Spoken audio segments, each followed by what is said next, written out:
జై శ్రీమన్నారాయణ. మాతృదేవో భవ, పితృదేవో భవ, అస్మత్ గురుభ్యో నమ. శ్రీ శ్రీ శ్రీ త్రిదండి చిన్న శ్రీమన్నారాయణ రామానుజ జీయ స్వామి వారి పాదపద్మలకు నమస్కరిస్తూ, భగవద్బంధులారా, నా జీవితంలో ఇంతసేపు మాట్లాడుతున్నాను, ఏదైనా చేస్తున్నాను అంటే దానికి మొదటి పుస్తకం శ్రీ విష్ణు సహస్రనామం అండి. 1996లో అనుకోకుండా మా పెద్దనాన్న కూతురి పెళ్లికి ఊరికి వెళ్ళడం జరిగింది.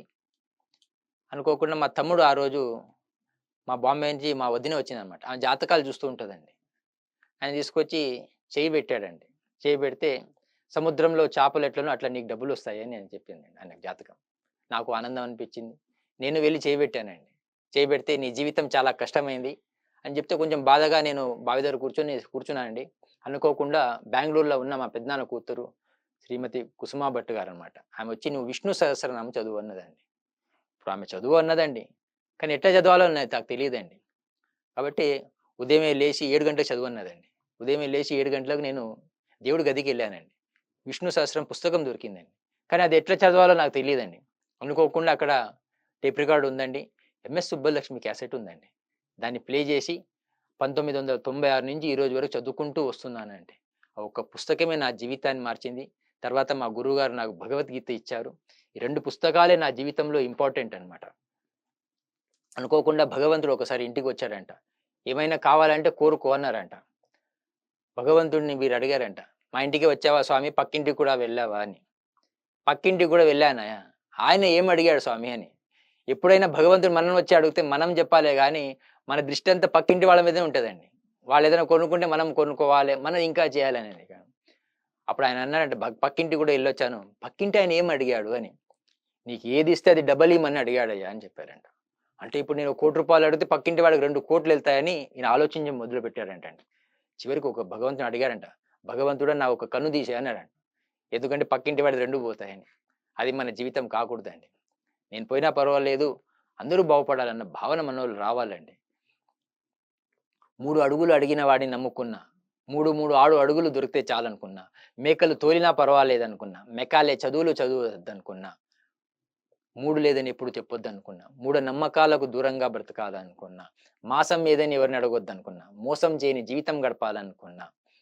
మానవత్వం ఉన్న వాళ్ళతో కలిసి నడవాలనుకున్నా. మాధవ తత్వం గురించి తెలుసుకోవాలనుకున్నా. మీసం ఉన్నా లేకున్నా పర్వాలేదనుకున్నా. మీకోసం నా జీవితం అని చెప్పాలనుకున్నా. మనమంతా ఒకటే అని మర్చిపోవద్దనుకున్నా.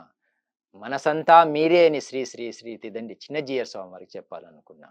కాబట్టి నేను ఏది చెప్పినా గూడా వారి గురించి చెప్తుంటాను. ఎందుకంటే ఆ గురు పరంపర నా జీవితాన్ని నా మార్చిందే వారనమాట. కాబట్టి ఎక్కడికెళ్ళినా గూడా, ఏ ఊరికెళ్ళినా గూడా వారి గొప్పతనమే చెప్తూ ఉంటాను. ఎందుకంటే ఇంతసేపు నాతోని మాట్లాడిస్తున్నారంటే అది ఆ భగవంతుడి కృప, ఆ గురు కృప, ఆ గురు పరంపర మళ్ళీ ఈ దేశంలో మళ్ళీ రావాలనమాట. కాలం భగవంతుడి స్వరూపమండి. గడిచిన సమయం మళ్ళీ రావాలంటే రాదండి. మీకైనా 24 గంటలు, నాకైనా 24 గంటలండి. నేను 18 గంటలు పని జేస్తానండి. రోజు పని జేస్తానండి. దాన్ని ఎవడో చూడాలని గాదండి. నా శ్రద్ధ, నా భక్తితో నేను జేస్తూ ఉంటాను మా ఇంటి దగ్గర. మీరు కూడా కాలుడు భగవంతుడి దగ్గర వెళ్తుంటాడంటండి. విష్ణుమూర్తి దగ్గర. వెళ్తున్నప్పుడు అక్కడ ఒక పావురం కూర్చొని ఉంటుందంటండి. కాలుడు ఆ పావురాన్ని జూసి నవ్వుకుంటూ లోపలికి వెళ్తాడంటండి. అప్పుడే గరుత్మంతుడు వస్తాడంటండి. అప్పుడు ఆ పావురం గరుత్మంతుడికి చెప్తుందంటండి. "ఇప్పుడే కాలుడు లోపలికి వెళ్ళాడు. నన్ను చూసి నవ్వాడు" అని. నిన్ను చూసి నవ్వాడు అంటే ఏదో ఒక గండం ఉంటుంది. నా భుజం ఎక్కు" ఆ గరుత్మంతుడిని కూర్చోబెట్టుకొని సప్త సముద్రాలు 2:30 నిమిషాల్లో ఎవరు దాటలేరండి. గరుత్మంతుడు దాన్ని అక్కడ దింపేసి మళ్ళీ 2:30 నిమిషాలు మళ్ళీ విష్ణుమూర్తి దగ్గరికి వెళ్తూ ఉంటాడంటండి. అప్పుడు కాలుడు బయటికి వస్తూ ఉంటాడంటండి. అప్పుడు ఒక పావురం ఉండాలి గదా! అంటే లేదు దాన్ని సముద్రాలు దాటి వదిలేసి వచ్చాను అంటాడంట. మళ్ళీ నవ్వుతాడంట కాలు. "ఎందుకు నవ్వావు?" అని అడుగుతాడంటండి గరుత్మంతుడు కాలుడిని. "ఏం లేదయ్యా! నేను లోపలెళ్ళేటప్పుడు ఈ పావురం ఇక్కడ కూర్చొనుంది. భగవంతుడు 2:30 నిమిషాల తర్వాత దీని చావు సప్త సముద్రాల తర్వాత రాసిపెట్టాడు. కానీ ఇది అక్కడ ఎట్లా చేరుతుందని అనుకున్నాను. అందుకే మొదటేమో భగవంతుడి నమ్మకం లేక నవ్వొచ్చింది. కానీ భగవంతుడు చెప్పింది కరెక్టే అనిపించింది ఇప్పుడు. ఆ పని అయిపోయింది గదా!" అని అందుకే అన్నా. అందుకే ఆ కాలాన్ని పూజిద్దాం. సమయం చాలా విలువైనది. 10 మందికి ఉపయోగపడదాం. ప్రకృతిని ప్రేమిద్దాం.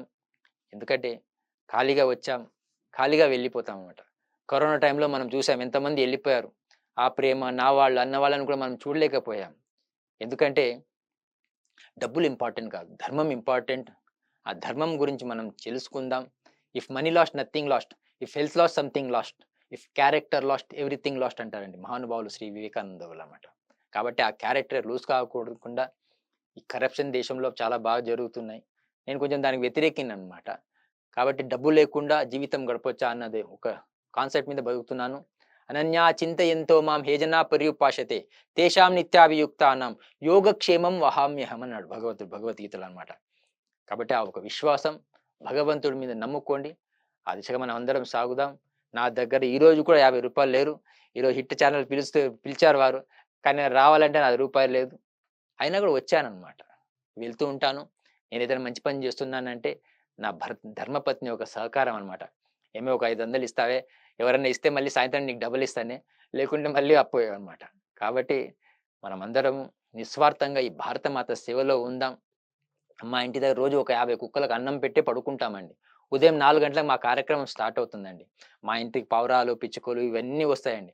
వాళ్ళకందరికీ ఆళ్ళంతా భగవంతుడి స్వరూపంగా నేను భావిస్తానండి. భావించి వాళ్ళకందరికి అన్నం పెట్టడం, చెట్లు ఎంతమంది వాళ్ళందరిని స్నానం చేపిస్తానండి. ఎందుకంటే వాళ్ళందరూ నా పిల్లలనమాట. ప్రకృతి ఉంటే మనం ఉన్నామండి. కానీ మనం లేకున్నా కూడా ప్రకృతి ఉంటుందండి. కానీ ప్రకృతి లేకుంటే మనం ఉండలేమండి.